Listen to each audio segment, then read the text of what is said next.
Today's sponsor is Blue Chew, and they're giving you your first shipment totally free. All you have to do is pay $5 for shipping. Go to bluechew.com, use promo code DAVID. I've put the link right underneath this video. So I want to be really careful about this segment. What I want to do is I want to steelman or make the strongest possible left-wing argument against broad lockdowns and stay-at-home orders as a way to deal with coronavirus. And I want to be really clear. There are lots of really bad arguments on the right against lockdowns. What would a left-wing case against lockdowns look like? That's what I want to answer today. So as a reminder, bad arguments against lockdowns from the right include things like only old people will die and we don't really need to worry about that. That's a bad argument against lockdowns. Stay-at-home orders or government tyranny or like Nazis or whatever. No, that's wrong, and that is a bad argument against lockdowns. The left wants people to be unemployed. No, that's a very bad argument against lockdowns. Stay-at-home orders don't save anyone. No, that's a bad argument against lockdowns. The economy is simply more important than people's lives, or we should be willing to sacrifice grandma, or lockdowns are merely meant to hurt Donald Trump's re-election chances. These are all terrible arguments against lockdowns and stay-at-home orders. I think you get it. There are lots of really bad right-wing arguments against stay-at-home orders. Let me present maybe a more realistic left-wing case against the full lockdowns that some places have been doing. So on the left, we recognize as a guiding principle, essentially, that in American society and in the American economy, it is the working class, the working poor, the lower middle class, blue collar workers. It's all these groups who are more vulnerable, who are more precariously sitting on the edge between being able to pay for their living expenses and not. And they are the first to get the shaft from our economic system, for lack of a better term. And at the same time, it is those exact people who are most hurt by broad stay-at-home orders. It's not really the white collar workers. It's not the lawyers. It's not the people who can work from home. It's not brand managers and management consultants. The people most hurt by stay-at-home orders are restaurant workers, grocery store employees, agricultural workers, delivery drivers, people in transportation, Uber and Lyft, et cetera, et cetera, et cetera. These are folks who have less power to begin with in our economy.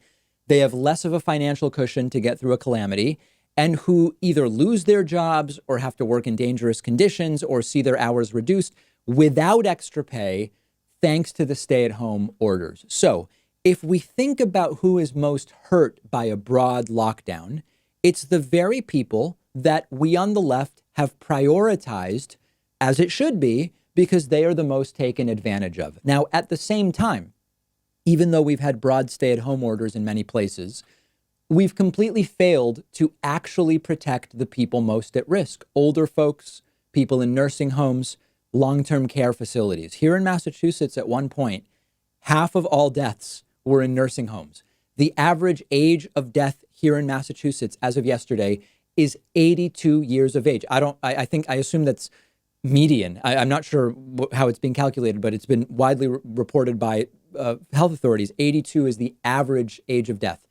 We have failed to protect nursing homes, and this is happening nationally. There are some states, I told you yesterday, the day before, even hiding nursing home deaths, which understates the problem even more. We've not done enough testing, which from day one would have been a fantastic way to identify more cases, quickly isolate people. We didn't invest in fever clinics, which is a colloquial term, basically places for people who have the disease, but are not super sick, that they need to be in a hospital, places to isolate like South Korea has done while they recover. So if you want to make a left-wing case against broad lockdowns, the argument would be, we could have skipped such a broad lockdown. We could have stayed much more open in terms of restaurants and some other places. Certainly large sporting events, concerts had to be canceled, but we could have kept more stuff open, could have kept it open with mandatory masks. We could have much earlier spent way more money on safeguarding older folks, long-term care and nursing home facilities, and way more money should have been spent early on testing from the beginning. So this is not so much about blame. I mean, there's blame to go around. The federal government has a huge amount of blame. State governments have failed in many cases to protect older populations. This particular segment is not about blame. We know there's plenty to go around. But there are things that could have been done. Now, I want to be really clear. I'm not falling for this entire children and young people aren't affected by the virus. We are seeing children affected to some degree, some with a Kawasaki-like illness. We are seeing, younger adults to some degree affected. But the mortality rate for people under 65, particularly those without pre-existing conditions or comorbidities, is infinitesimally small. And, we hear about healthy 42-year-old died of coronavirus. Yeah, but understand that those numbers are close to zero. And this is not like the flu in total, but sometimes you will get an unexplained death from the flu in a young, healthy person. Sometimes it will happen. It is a tiny, tiny fraction. So isolation, stay at home for older folks, of course, way more testing, of course, fever clinics for sick people, of course, close large events, of course, masks, etc.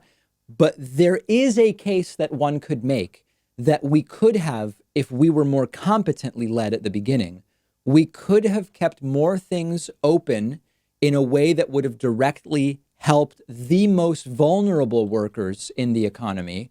While changing the total risk very little, we could have avoided a lot of economic destruction. Now, that is me steelmanning a left-wing case against lockdowns. Do I literally believe it 100%? Of course not. Of course not. One example, lots of younger people live with older people. So if you want to keep the young restaurant worker employed, but their grandparents safe, and they live together, how do you do it, right? So this doesn't literally work in all cases. But I want to hear your thoughts. And the point that I'm making is left-wing skepticism of a total and complete stay-at-home is okay. The right-wing skepticism and attacks on the guidelines are ridiculous and they're wrong and they're laughable. There is a sensible conversation to have about how it could have been handled differently, and it may be relevant for when wave 2 happens, if we have a break between wave 1 and wave 2. But we've got to actually think it through. And that's what I'm trying to do with you right here. Let me know what you think. I'm on Twitter at @dpacman. Remember, we have a daily hour podcast that you can get on iTunes, Stitcher, Google Play, and all of your favorite podcast apps. Make sure to sign up for it and let me know your thoughts on Twitter, where I am at @dpacman. The David Pakman Show at davidpakman.com.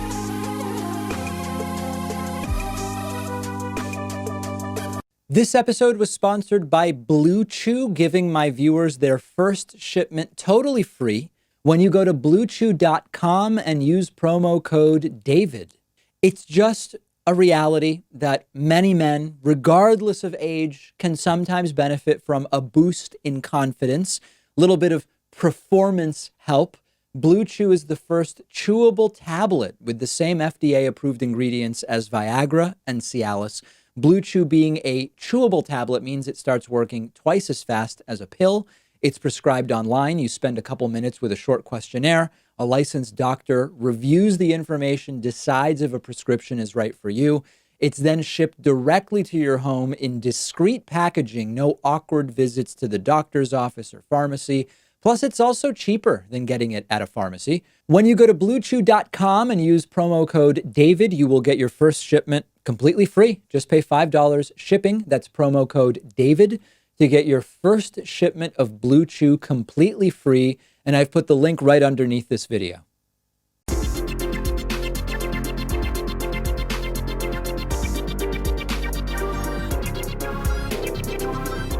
The David Pakman Show at davidpakman.com. Today's new members of the day are Ford Warwick Jr. and Sarah Rodriguez. Thanks to both of you for being new members at davidpakman.com/membership. Also want to say thank you to James Mazzoni. James has been a member almost 5 years, if you can believe it, and is today's longtime sustaining member of the day. Grab a membership, takes under a minute at davidpakman.com/membership. Okay, let's go to the phones and see what's on folks' minds today. 617-830-4750 is, of course, our number. Let's start with our caller from the 919 area code. Who's calling today from 919? Or actually, that may be country code 91. Does country code 91 make more sense? Hello, country code. Hello. Yes, that is you. Who's this? Oh yeah, this is me. I'm from India. This is Aniket from India.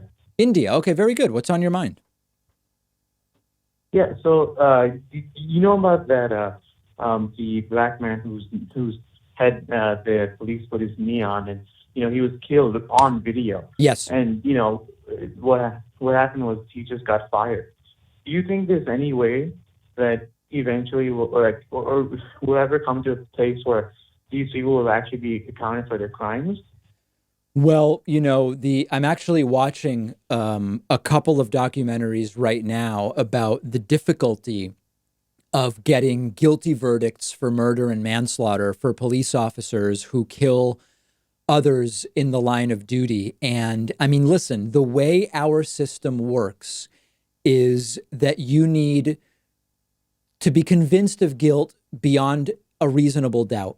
And one of the things about our system is when you are a police officer and part of your job is to assess so-called threats and you use deadly force if you determine it necessary, it is very easy for a good lawyer to introduce some doubt. And that, according to our system, reasonable doubt is all you need for a not guilty verdict. And unfortunately, even pointing out this is a trained police officer who does this for a living, that is the basis for arguing we probably should doubt that they just went out and committed murder, as we would call it. And so it's a structural reality of our system. And that's what makes it very difficult to get guilty verdicts for police killings.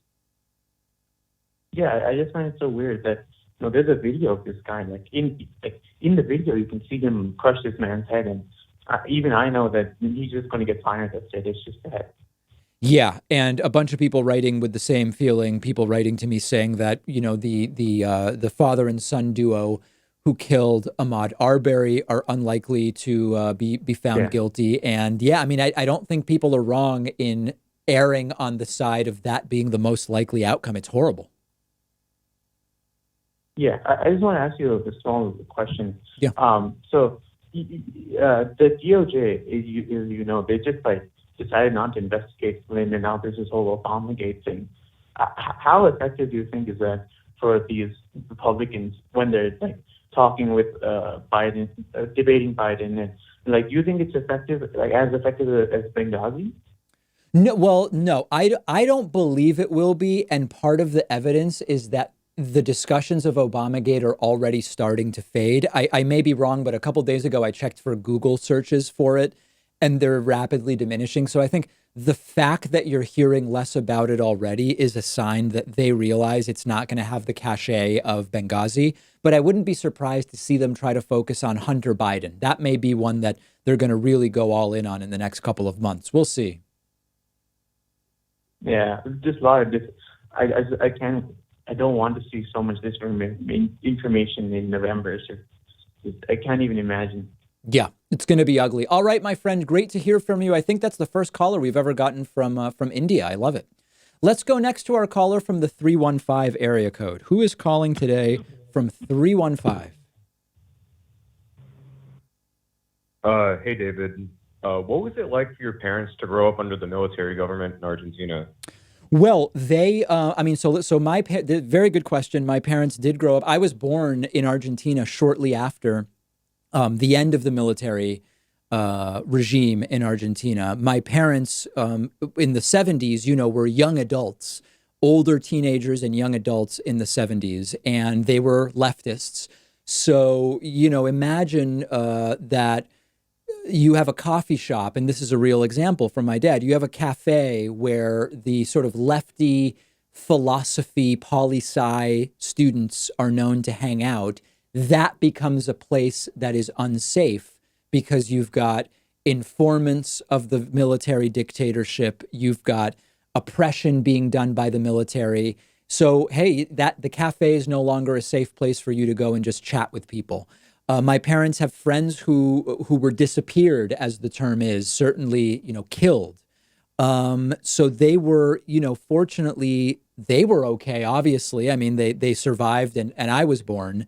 but they were in the thick of it. They lost friends. I think we have extended family that was killed, and they were right in it. I mean, they lived through a military dictatorship, the likes of which is inconceivable to most American youth.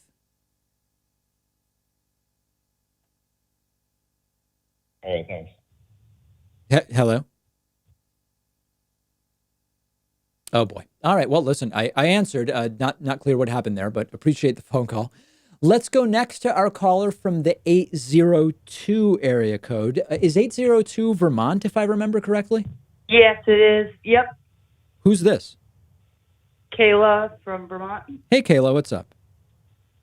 I was wondering if you had seen the Twitter feud between Kyle Kulinski and Cenk Uygur Cenk basically posted the lesser of two evils argument with Biden, and then added that you're not morally superior if you decide for your own principal reasons or whatever not to participate in the presidential vote. And then Kyle said, does that mean I'm morally inferior? And Jake said yes, and they just kind of went on from that. So I did not see that. I did not see that, Kayla. I can still comment about the idea of it, but I'm gonna reveal something to you, Kayla, that I have kept secret for about 5 or 6 days. Twitter has become so toxic for me that I have not looked at my replies other than verified replies for 5 days. I have not, I'm tweeting and I will check my verified replies, which I know is like, I know it sounds elitist, but I need some way to kind of reduce the toxicity of Twitter. And then I'll look at the things I'm following. I have not looked, just as a test, for 5 days, I've not looked at my general replies feed. Emotionally, Kayla, I am doing so much better. Can you imagine that? Yeah, I don't really use Twitter that much either. And Kyle even said that he hated that, the fact that he got into a Twitter feud in the first place. But the interesting point behind the argument is the voter shaming that's coming from a lot of people on the left right now who have decided that they're going to vote for Biden, whether or not they were progressive or not, and shaming people with views like Kyle's, which is, Biden doesn't meet his standards, war criminal, universal health care. These are principal things. And because of that, he's not going to participate. Is shaming them worth it? I don't think so. So here's my view on this. Actual voter shaming, I don't think is worth it. Explaining why you think someone's calculation is wrong, I think is completely legitimate. And the problem is that the line between voter shaming and explaining why you think someone is wrong can be blurry. Sometimes it's not blurry, but an allegation of voter shaming can be made to shut down a conversation. Now, I didn't see this feud between Cenk and Kyle, both of whom are friends of mine. So, it's hard for me to say specifically whether it was over the line or on this side of the line. But I agree. It's most importantly, I don't think voter shaming will work. And that's one reason why I don't think it's a good idea. But explaining to someone, listen, the 5 things you've said about why you're not going to vote for Biden, to me, they seem kind of like BS. If you just prefer Trump, say it, and then I will respect your decision much more. But concern trolling, which we're sometimes seeing, exaggerations of Biden's flaws were sometimes let's just be honest. And I wish some people would just straight up say, either because I think he's better or because I think it would teach the DNC a lesson, I prefer Trump. Just say it. And I'm not saying Kyle believes that. I want to be clear. I would respect the people much more if they just were upfront about that. If you give me these choices, I actually prefer Trump. Cool. Okay. We disagree. Well, half the country doesn't vote anyway. Yeah. So, are they preferring, if you're not making the choice, are you saying that you prefer Trump necessarily? Not necessarily. But so here's why I have been repeating this idea that not participating isn't neutral. What I mean by that is Trump won and is the incumbent. Incumbency comes with huge power. It's tough to remove an incumbent president. Yeah. So merely not voting, you might say, well, it's not helping anyone. Well, when you consider the power of incumbency, opting out, you could argue actually helps the incumbent. That's sort of like one argument. The second argument for why not voting arguably is beneficial for Trump is I'm talking specifically to a lot of the people who say I'm on the left and don't like Trump, but I'm still not going to vote. Those folks are folks who specifically have said, I don't want Trump to be the president and aren't voting. So they, by virtue of not voting, are helping Donald Trump. If you have people who are on the right and choose not to vote, of course, they're helping Biden. There's no doubt about that. So when I say not voting isn't neutral and it's beneficial to Trump, it's number one, because I'm speaking to my mostly progressive audience who I believe doesn't like Trump. And number two, because the power of incumbency does make a non-vote on balance more beneficial for the incumbent. Yeah. Yeah. All right. I guess that covers that then. All right, Kayla, where in Vermont are you, by the way? Yeah, I am. I've met Bernie several times. No, what part of Vermont? I'm in central Vermont. I'm in Montpelier. Montpelier. Oh, very nice. I stopped there last time when I was driving up to Montreal. Had a great sushi lunch. You don't think of Montpelier as the place to get sushi, but I got some great sushi there.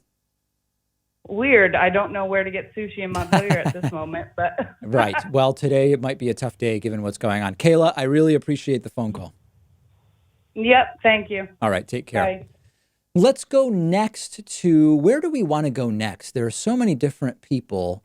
You know who I want to go to? Let's go to our friend Enrique from Los Angeles, calling from the 323. We haven't heard from him for 10. Can you believe that it's been 10 months since we heard from you? It's been 10 months? Yeah. Wow, it feels like yesterday. I know. What's going on? Hey, I was watching your Joe Rogan, the last time you were on Joe Rogan. Yeah. And it was amazing, man. I love watching you talk to people like Joe Rogan. Just really quick. Yeah, I just think, on Kyle Kulinski, I can't watch him anymore. It really upset me that he said that he won't vote for Biden. Did he say that, or did he say that, or did he say unless Biden comes around on at least a couple of his 5 most important issues? He said he's not voting for him. He's just not going to vote for Biden. Oh, I didn't know that. I didn't know that. The latest I had heard, and I apologize, I haven't looked at Twitter replies for 5 days, as I mentioned. The last I heard was Kyle would vote for him if Biden conceded or compromised on 2 of Kyle's top 5 issues. When I heard him, he said, blame me for Trump's next win. That's what he said. You can blame me and I'm okay with that. Oh, okay. So I don't know about that. Yeah. But I was going to tell you, so I just think, again, that the left, man, I'm so worried about this election. The left really needs to pull it together. Again, the reason I'm not listening to Kyle Kulinski, why is it that the left cannot, even with a threat like Trump who's destroying this country, cannot come together? Why? How come the Republicans can get behind a man as immoral, as corrupt, a thief, a con artist like Trump, but we can't get behind together for someone like Biden? Yep. I think Biden is not the best, but come on. And it just infuriates me. And also, the left is so weak at speaking to its voters. I think I said this the last time I was 10 months ago, but why are we not showing videos of how Trump is like a dictator, how he's destroying the justice system, how he's putting in judges that are going to vote his way, how he is obstructing justice? I mean, why are we not letting Americans know what Enrique, he's doing? when you say why aren't we showing the videos, who is we? Are you talking about CNN, or are you who are you talking about? I'm talking about, I guess the DNC, I guess the people that are trying to get him elected, that are working, getting paid to get him elected. Why are they not showing? Why are they not strong? Look, I think the left is so weak right now. I had a conversation with my brother yesterday. He was like, Enrique, I'm so mad at the Democrats right now, but of course I'm going to vote Biden. And he's very conservative, hardcore Christian conservative, but he votes liberal. And I'm like, yeah, that's true. We're so weak. So listen, here's the main thing I want to address that you mentioned. Why does the right seem to unite around their candidate when the left sometimes does not? I think that this has a lot to do with the left having more accelerationist tendencies and more opposition to incrementalism, whereas the right, if they've got a guy who talks about grab him by the pussy, has been married 3 times, was pro-choice up until, 6 months before he ran for president, if he says, I'll put people on the court that will be against abortion, that the Heritage Foundation or whoever suggests to me, and I'll put in the right judges, that's what they care. They'll take it. They're like, hey, we're going to get something here. We're not going to get that with Hillary. We're certainly not going to do anything that helps Hillary get elected. Let's put Trump in. And you know what? Now, another Trumpist president is not completely unlikely. It's possible that now you could get another right winger at some point. The left has a larger portion of its makeup that is people. And I want to be clear, I'm not talking about Kyle now. He has said he's not an accelerationist. I want to be clear about that. You have more people on the left who they're not missing the forest for the trees. They only care about the forest, so to speak. And when they see, hey, Biden gets you, pick a number, 70% of what Bernie gets you, 65, I don't know what the number is. Whereas Trump gets you less than 0. They say, we don't care, maybe we want to teach the DNC a lesson, or I'm not going to vote, for a guy who 20 years ago said he would be open to policies that he, is certainly not running on now, or whatever the case. So when you have more accelerationism in your political theory, you will see less of a sort of coming together to eliminate the greater evil, or the evil, as I call it, and as you call it. Yeah, I mean that makes sense. Enrique, you're breaking up, so I'm going to let you go. You're coming in all choppy, like you're on a submarine, but I'm going to let you go. I so appreciate hearing from you.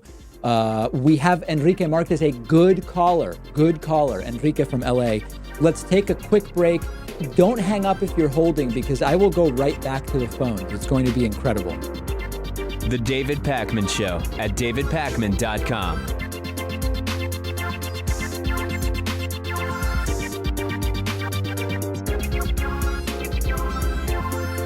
The David Pakman Show depends on your support, and the easiest way is through membership, which includes the world-famous bonus show, as well as commercial-free audio and video streams of the show just for members. Sign up today at joinpakman.com. Coupon code saves you 40%. Vote soon 18.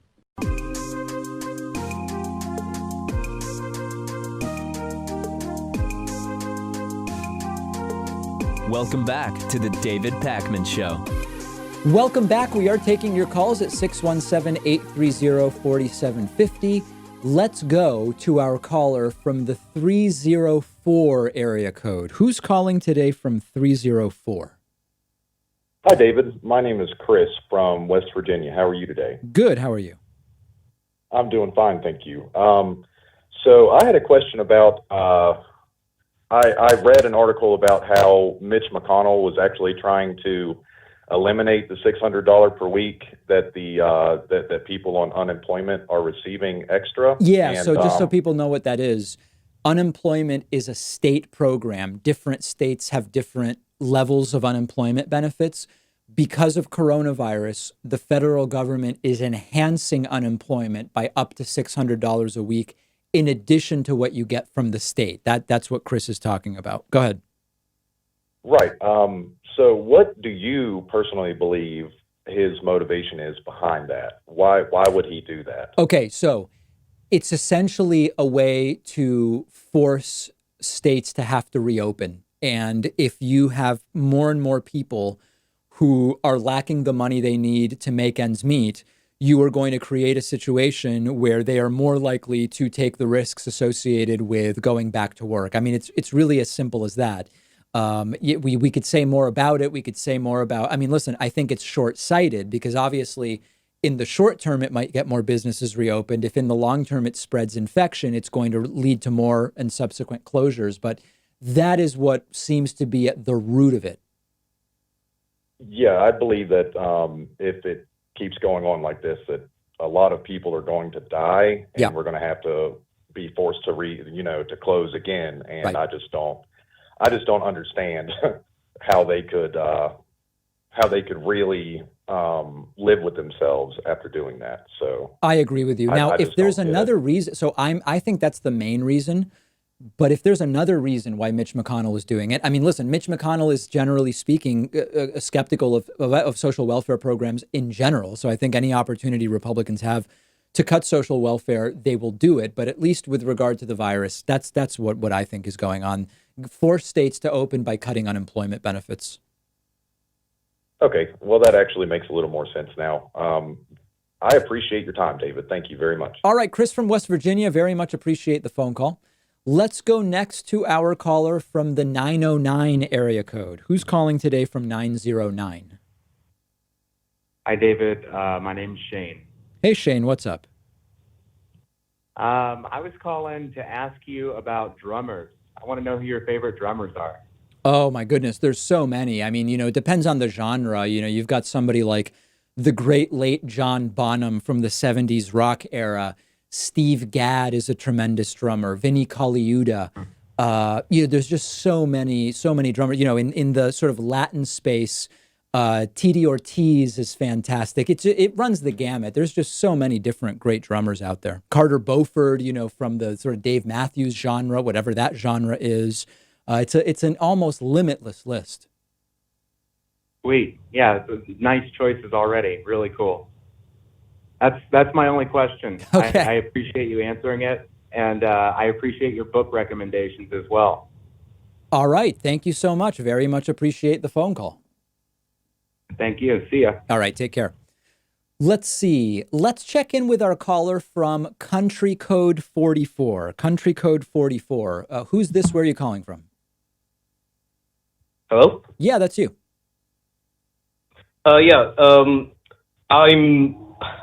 I'm a student in Edinburgh now, just in the middle of a project, but I just wanted to call in. I'm a first-time caller. I've really been interested in American politics for so long now, and to be honest with you, I used to look down on people that didn't partake in elections myself, but with all that's happened in this Democratic primary and stuff, the people I look down on now is the people that actually bother to take part in these elections. I'd never understood why people didn't vote, but now I do. Bernie Sanders, what the DNC did to him in terms of the way they reorganized themselves, to reorient around Biden, the way all the candidates just dropped out, the organized nature of this was really just got to me. And, I just don't understand how people can look at Biden and think, there's no doubt that Biden is better than Trump. Nobody's doubting that for 1 second. But what happens after, a Biden presidency? Are we just going to assume that Biden is set up to, a better future for America? To be honest with you, the way American history suggests, right after Biden, there's just going to be another Trumpist, So I don't agree with that. I don't get it. I don't agree. I don't believe that that's at all a guarantee. I think about it this way. Imagine, a large cruise ship, and you have one place you want it to go, and Republicans have a different place that they want it to go. For me, the perfect analogy, which is an incrementalist analogy rather than an accelerationist analogy, is the earlier you turn towards your destination, the less erratic your future turns need to be. And we've all seen these examples of, a small change in the angle at which you leave Boston could get you to Scotland, or it could get you to Morocco. And so my view is not one where every election needs to be assessed as what is the setup for the subsequent election and what is it likely to lead to. What I know is another 4 years of Trump steering the ship, gets us much further than where 4 years of Biden gets us. In either case, at the end of the next 4 years, we're not going to be where we want to be, but we will be closer with Joe Biden. And for me, it's that simple. So I think we just have a fundamental disagreements of the principle here. Yeah, but I look at, the Obama campaign, for instance. Sure. He ran as a basically a populist in 2008 for all intents and purposes. Especially when you juxtapose him against somebody like Clinton. And I agree. So I agree that compared to Clinton, Obama ran on a populist-ish sort of campaign. Yeah. But really, Obama, I think, ran on a sort of pragmatic, center-left, more open to progressive ideas than someone like Clinton. But I don't know that I would primarily characterize Obama's campaign as populist. Yeah, but, what I'm trying to say is when you look at the last three elections, and you look at, the sort of people the people that lost the last three elections, John McCain, Mitt Romney, Clinton, these are establishment candidates. These are people that, have made a name for themselves in politics for such a long time before they decide to run. And you look at Obama and Trump, relatively speaking, they were nobodies. So can't argue with that. It's quite clear at this point that the American people, they want something new. They don't want more of the same. And my worry is that Biden, who, people will look at Biden and go, well, I would rather give Trump another 4 years. As ridiculous as that may seem, some people may actually say that. So here's I my would view on rather this. give my I understand vote to Trump. I understand what you're saying. Here's why I disagree with it. Number one, Donald Trump is such a different political animal than anything we've had before. And remember, Obama was a new U.S. senator, but he was a U.S. senator. He was not, some privileged real estate dude from New York City. So Trump is in a league of his own. I believe that listen, we'll see what happens in November. I believe that Joe Biden has a reasonable shot at winning. We don't know what will happen because Donald Trump has been so outrageous that people are looking for a return to something more familiar. Now, that's not a defense of centrist politics. And I hope that Joe Biden, if he wins, we have to do everything we can to pull him to the left in every opportunity. But I actually think that the circumstances are so unique that going back to something that feels more normal is exactly what a lot of people want. Yeah, and just to add, I just hope to well, I don't believe in God, but hope to whatever that come 2021, the Senate, hopefully, I don't know how you see that happening, but the Senate somehow just finds a way to become blue, hopefully. I've done a bunch of analyses on that, so I won't go over the details, but it's possible. It's an uphill battle, but it's possible. Listen, I really appreciate the call from Scotland. Yeah, thank you very much. All right, take care. Hope to hear from you again. Let's see who else I can pick up on here. How about let's go to the 917 area code. If indeed that is someone in New York City, would love to hear what is going on there. Is this me? Yes, it is. Hi, how are you? Good, how are you? Who's this? This is Avery. Great. What's going on? All good. I have a couple of questions. Okay. I'm a software engineer, and I'm very unsure how this entire election will proceed. It seems like the American people aren't very trustworthy when it comes to online elections, and I'm unsure how voting turnouts will be. Hold on. Who's voting online? Online voting. Yeah, what states are doing online voting? I don't know. I don't know which states are going to be doing online voting, but this is my worry. But I don't think any of them are doing it. The question is in person versus vote by mail. Mm-hmm. Mm-hmm. Yeah.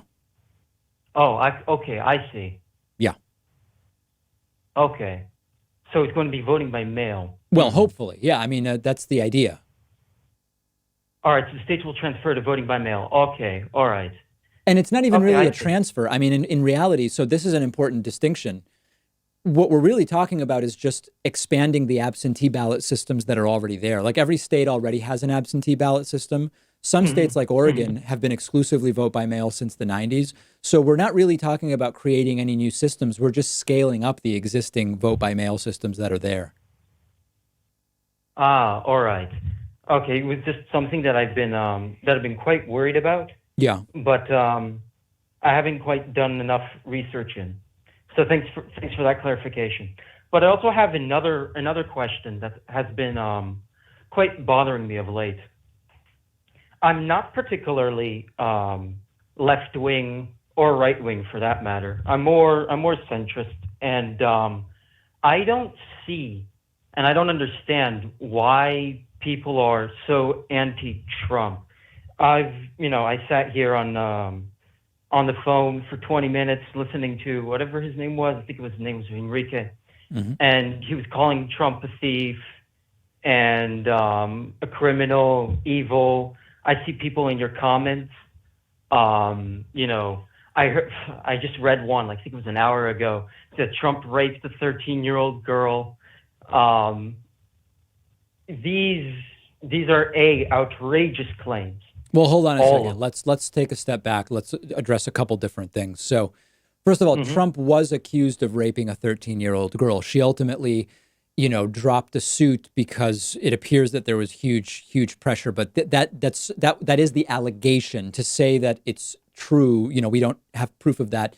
I wouldn't look at YouTube comments necessarily. But listen, the reason Trump is so bad is he is incompetent in a way that is lethal. It is lethal incompetence. 100%. Yeah. That's why people don't like him. Spending. He increased the deficit spending without cutting the budget. Yeah, but that doesn't make him evil, or that is a political football. They all do that. But the lethal incompetence, the corruption, the doing the opposite of everything he promised, the hypocrisy, the double standards.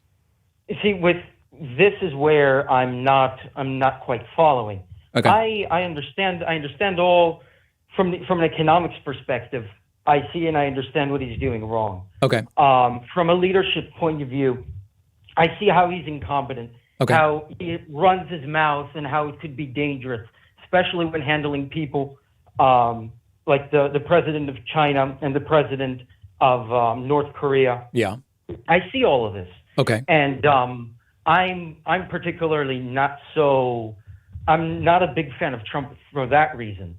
But from the left, I see a big, a big character attack against Trump.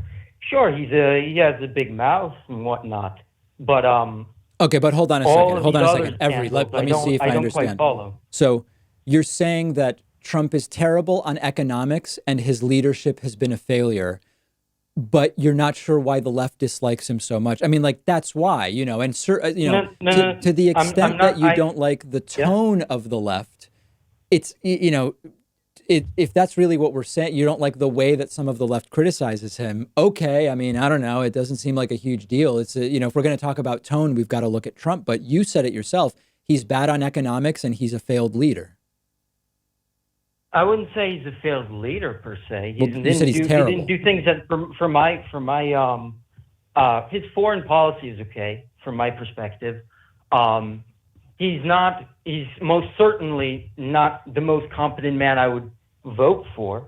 But I don't quite understand why there's such a harsh reaction from you're saying all sorts of you don't like Trump, but you don't like Trump, and you're not exactly on the same page with the left as to the degree to which you don't like him. Is that sort of what you're saying?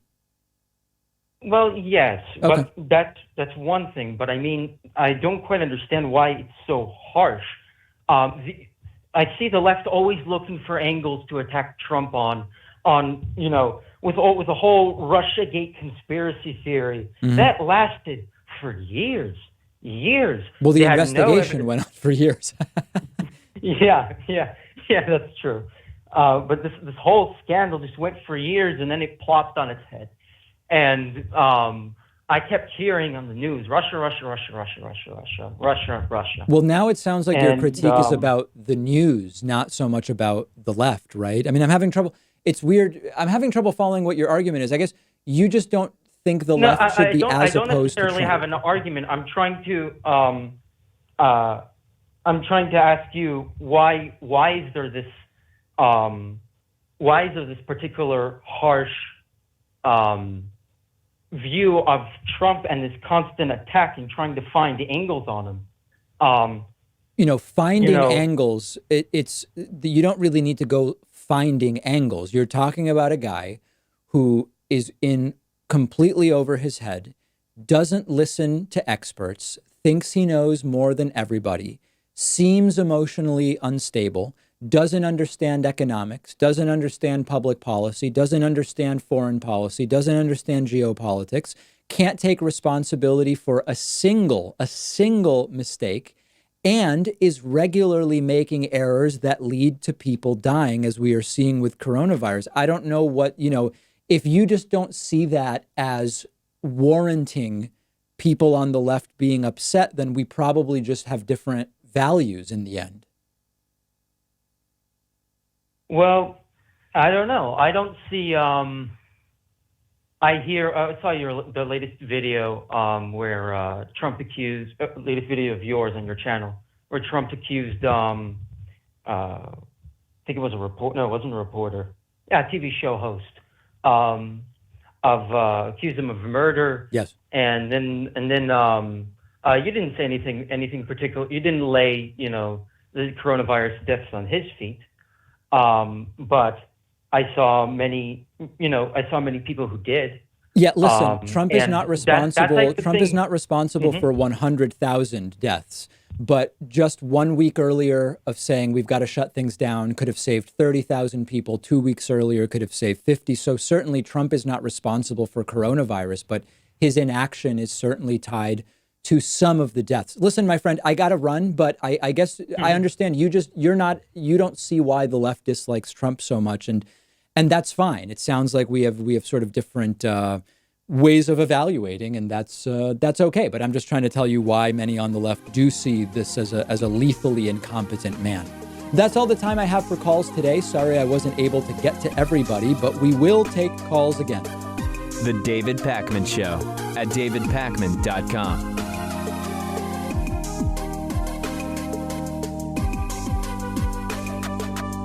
The David Pakman Show depends on the support of our viewers and listeners, and one way to keep us going is through Patreon, where you can pledge as little as $1 per month or as much as you want at patreon.com/David Pakman Show.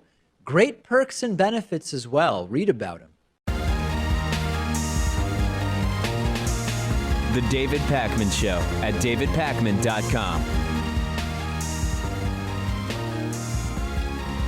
All right, we've got some very thick and meaty audience questions today, some of which are coming right at me, and I love it. Let's get to the first one. David, aren't you a hypocrite for criticizing our financial system and then making money from it, investing in stocks and bonds, and I'm sure paying as little in taxes as you are legally allowed to?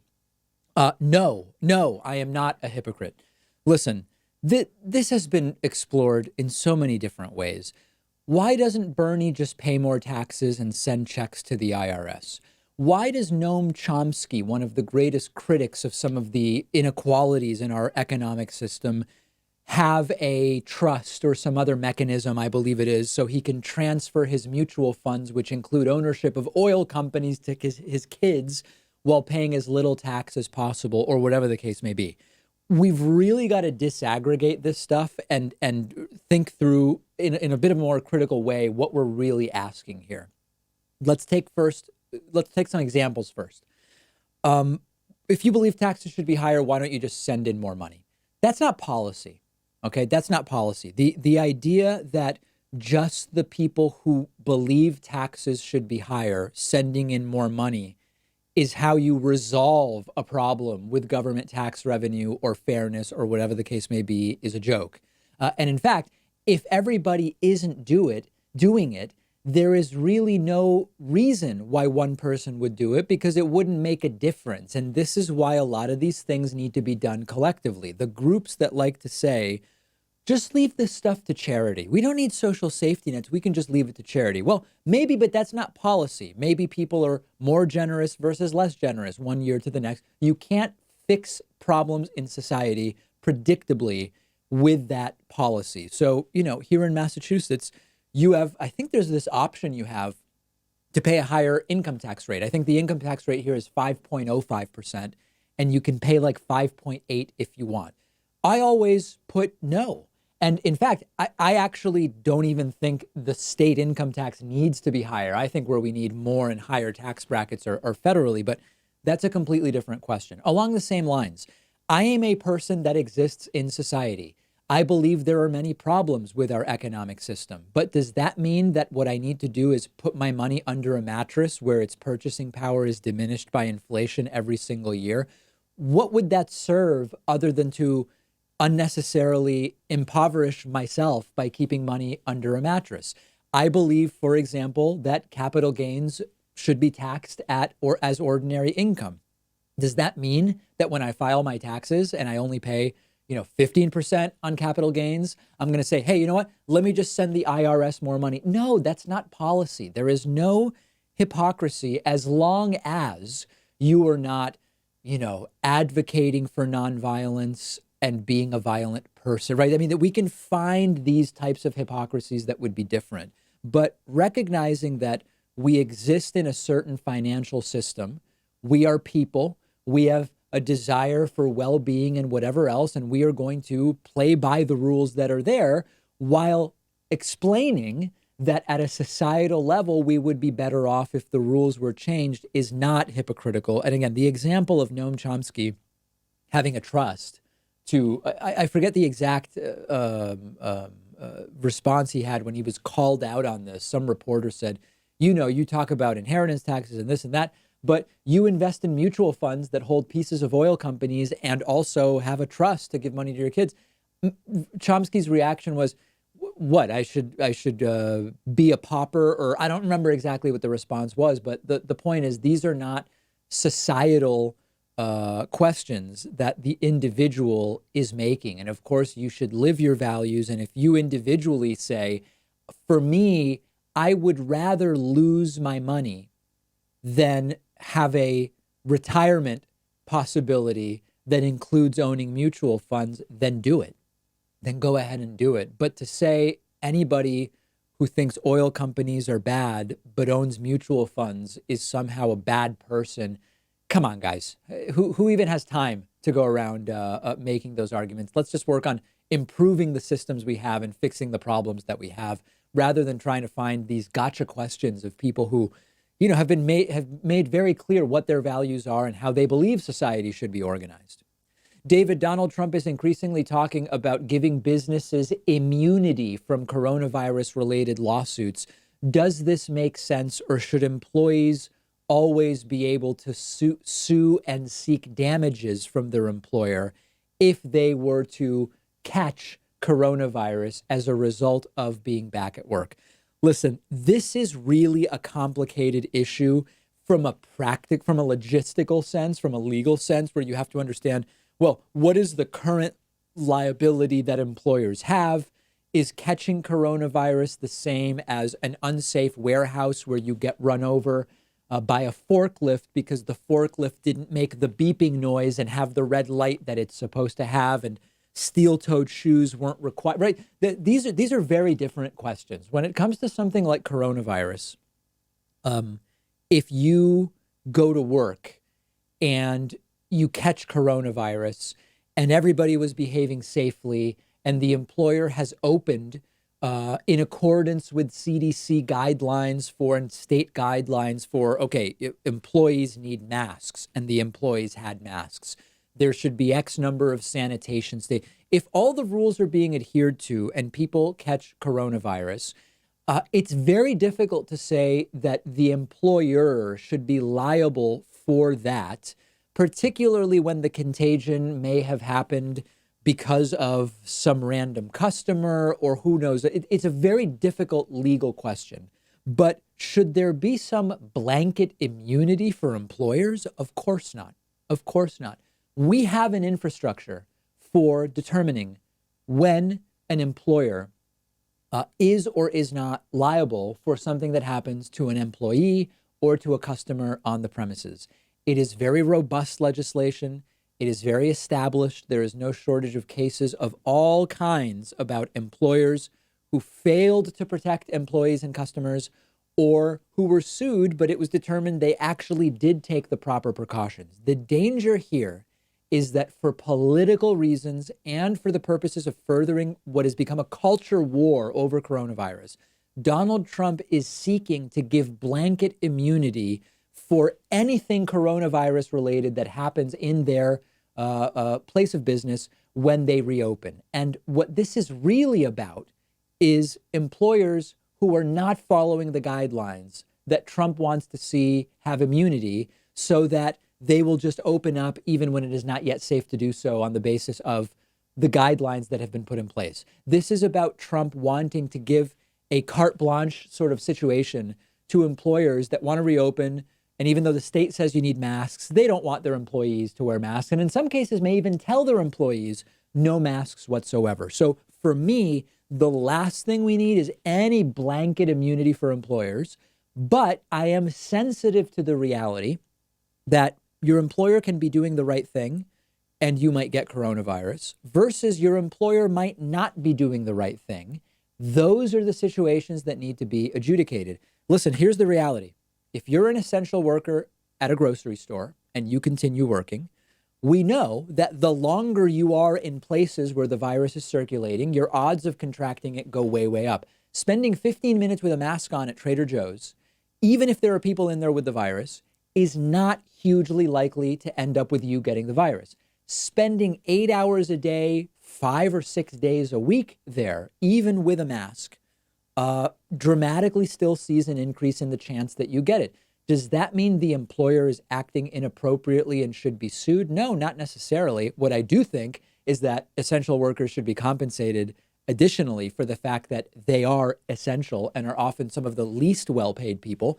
That's a battle I'll have all day long. But if employers really are being safe, we have a system that would adjudicate that and would say, this lawsuit has no merit. The employer did the right thing. Everybody did the right thing. We have a contagious situation. If grocery stores should have been closed, that's a bigger governmental call that should have been made. But we don't need any special dispensation, as the case may be, from Donald Trump or the federal government to shield a priori employers, because employers may take advantage of that, and some will take advantage of it to have deliberately unsafe conditions that they believe are better for them in the short and maybe medium term. You could say, listen, over the long term, if all your employees get sick and a bunch of them die, it's bad for PR. You're not going to have employees. Okay, there are lots of industries that have such turnover as it is that they regularly have a stable of applicants and they can bring people in quickly and train them relatively quickly for relatively unskilled labor. Many businesses would not really be concerned about that. So no blanket immunity. We have a system that can determine, is this a valid claim or is this what we would call a frivolous claim? They don't need any special bailout. It's part of the culture war. It's part of this haphazard desire to open the economy fully, immediately, regardless of what the repercussions are. In my experience, any blanket immunities for corporations from future lawsuits are bad news. I am open to the idea that sometimes they are okay. I looked today for examples, couldn't find any. If you have an example, absolutely let me know. We have a great bonus show for you today. I hope you will be there. Get a membership at joinpacman.com to get instant access. And remember, you can sign up for free for the daily audio podcast of the show. A lot of people don't know there's a daily hour-long podcast. It's on iTunes. It's on Stitcher. You can find the feed link on our website. It's available. Make sure you're signed up for that. Pat's got the bonus show today. I'll be back on Monday.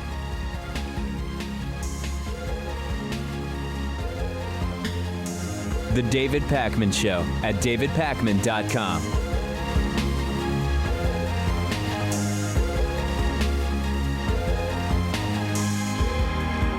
Thanks so much for watching today's episode. Just a reminder, today's sponsor, Blue Chew, is giving you your first shipment completely free. All you have to do is pay $5 shipping. Go to bluechew.com and use the promo code DAVID. I've put a link right underneath this video.